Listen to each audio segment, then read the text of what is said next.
I meant to make this video last week before I left Toronto, but I got busy and so here we are. Lindsay and I are in Tofino, British Columbia right now, and it is pouring rain outside. We were both a little bit sick of being drenched constantly, so we decided to take a break from the outdoors and come hang out in our super Spike Jonze-esque looking Airbnb.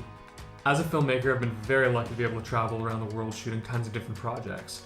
But I've always been one of those people that tends to take way too much with me. Seriously, just ask my wife about all the equipment that I took with us on our honeymoon to Iceland. I took my Red Epic, I took every lens I had, a bunch of batteries, I took a drone, I took a time-lapse camera, I took a time-lapse slider, I took a full tripod. It was seriously way too much, but I did get a pretty cool video out of it.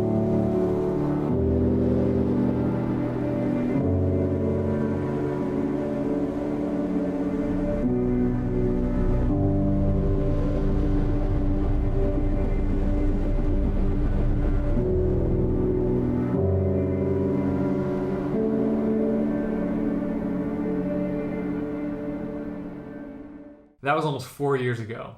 And since then, I've been trying to apply a much more minimalistic approach to all aspects of my life, filmmaking included. Gradually over the last few years, I've been getting rid of a lot of the equipment that I've accumulated since becoming a filmmaker and reinvesting into a smaller setup. And it's completely changed the way that I look at travel filmmaking. Anyways, here's some of the equipment that I brought with me on this trip. I bought this backpack maybe 5 or 6 years ago. It's made by a company called F-Stop, and they make some of the best adventure filmmaking backpacks that I've ever come across. It's made of really high quality materials, and they come in a bunch of different sizes, but I got a very big one because I want to be able to take my red package with me wherever I went. I don't do that anymore. You buy the big backpack, but then you also buy these things called ICUs. And the ICUs are sold in different sizes. This is one of the smaller ICUs. This lets me pack a lot of my smaller equipment with me, and allows me to pack a whole bunch of other stuff inside of the backpack as well, because there's lots of extra room. So it's great for going on big trips where I can keep my camera stuff in the bottom of the bag, but then I can pack sweaters, or I can pack a jacket in the top, a water bottle, a few snacks, that kind of thing. On the back of the backpack, the whole back opens up. So when you have your ICU inside and have the front flap open, you can access all of your equipment very, very easily. It's got tons of pockets all over it. The top, I put my keys, I'll put my wallet in. Got some straps up in here so I keep lens covers or camera body covers or step up rings. You can even attach your skis. I will point out that I do not ski and I do not snowboard whatsoever, but doesn't matter, this bag works for me perfectly. Taking a look at the inside, it's gonna be hard to show this, but I usually keep my Sony a7S II right in here, but I'm actually filming on that right now. So this is what the inside of the ICU looks like, and it comes with a whole bunch of different dividers, and it comes with these elastic type straps that Velcro between the dividers so you can actually hold your equipment in. It's really great. It's been fantastic for keeping things like hard drives and batteries and cameras and lenses in place. Anyways. So on this trip, I wanted to keep things simple, like I said. So before coming, I actually bought a new lens. It's the Canon 16-35 L series lens that has not left my camera since I got here. I really like this lens because it's wide enough for me to be able to vlog with, but I can also punch in really easily and shoot the majority of my B-roll at 35. It's a 2.8 lens, so it's nice and fast. I can see things in low light. Paired with the Sony, it's really an unbeatable combination for travel filmmaking. I really do love this setup. And of course, just as I finished filming, I realized I forgot to include a few things. Got the GorillaPod by Joby with a Manfrotto head on it. And then I've got the Rode Micro Video, no, what is it? Rode Focus cell phone. The Rode Video Micro audio recording device, microphone on the top of the camera.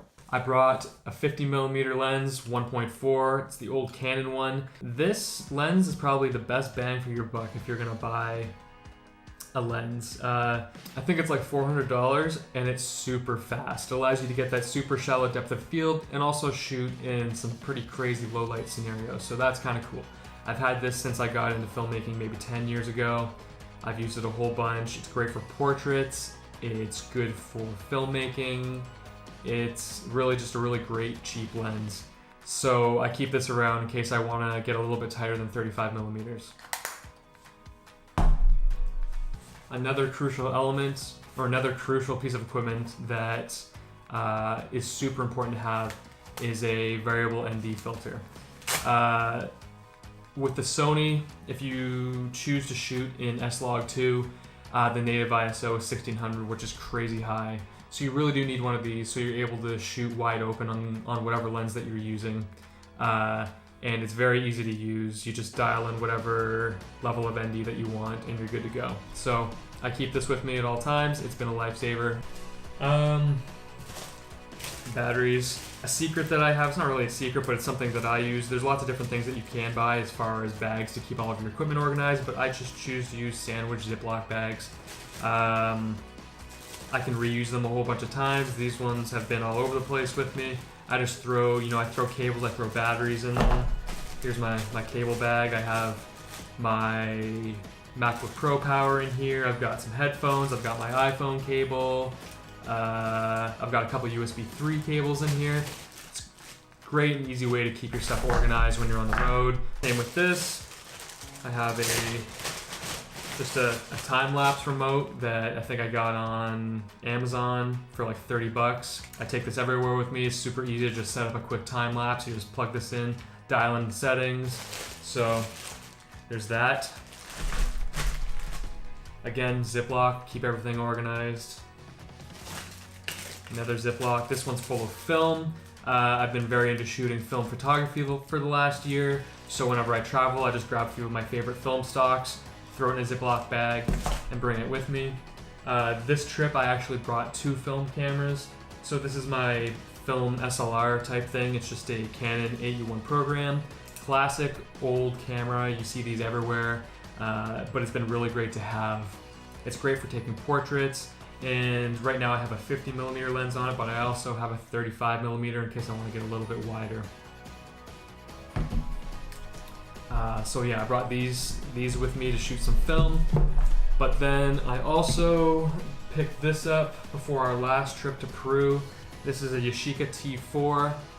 It's a great little point shoot film camera that you can just kind of like stick in your pocket, forget about, and take it with you.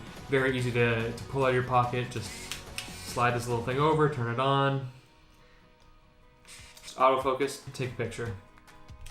This is the camera that I kind of just keep with me at all times. Really good for, capturing party picture type things, or, even if you're out on the beach like we were today, just pull out of your pocket and snap a quick shot without giving it too much thought. Then I have a couple hard drives that I like to keep with me. This one is from a project that I'm currently working on.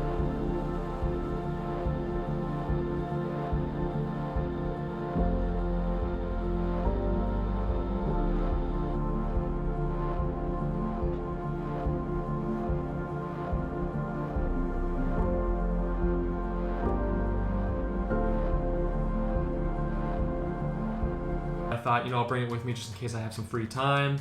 I worked on it a bunch on the plane ride here, so that was good to have. And then this one is for... No, it's still good. And this one is for everything that I shoot on this trip. The way it's been going down is I'll actually dump all the footage over to my laptop, and then I'll back it up on this. So I have 2 copies of it until I get home when I back it up on another drive.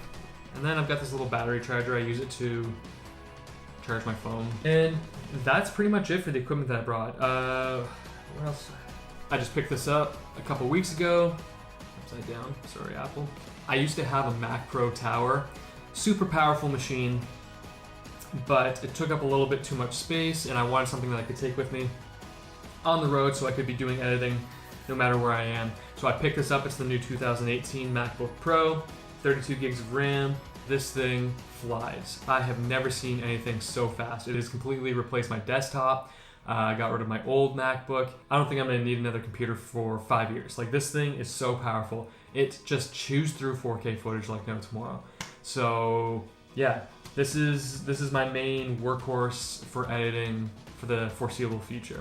And I can literally just like bust it out in a coffee shop and I'm good to go. A key thing to have if you're going to be using that is this. I got this hyperdrive USB-C adapter. It's good. It has a couple USB 3 ports. It's got a mini SD, an SD port, and a couple USB-C ports on it. It also has a 4K HDMI on the side. I haven't used that yet, but having the card reader built right into it has been pretty great. Just being able to pop it in, not having like an extra cable with a card reader on the end of it, just an extra thing to pack. Like, this makes life so much easier. That's about it. That is what I'm traveling with these days. It's a very simple setup. I know where everything goes. Everything has a home. Everything has a purpose. There's nothing here that I have not used so far on this trip. That to me is a crucial part of being a traveling filmmaker. You don't want to be lugging around a bunch of extra stuff. And yeah, so I'd love to know what you like to travel with. Is it more stuff, less stuff? What is your go-to travel setup? I'm still working on mine. I think it always changes. Technology is always changing. You're always kind of updating. So I am curious. Let me know what it is that you guys have in your travel setup. Thanks for watching, and we'll see you next time.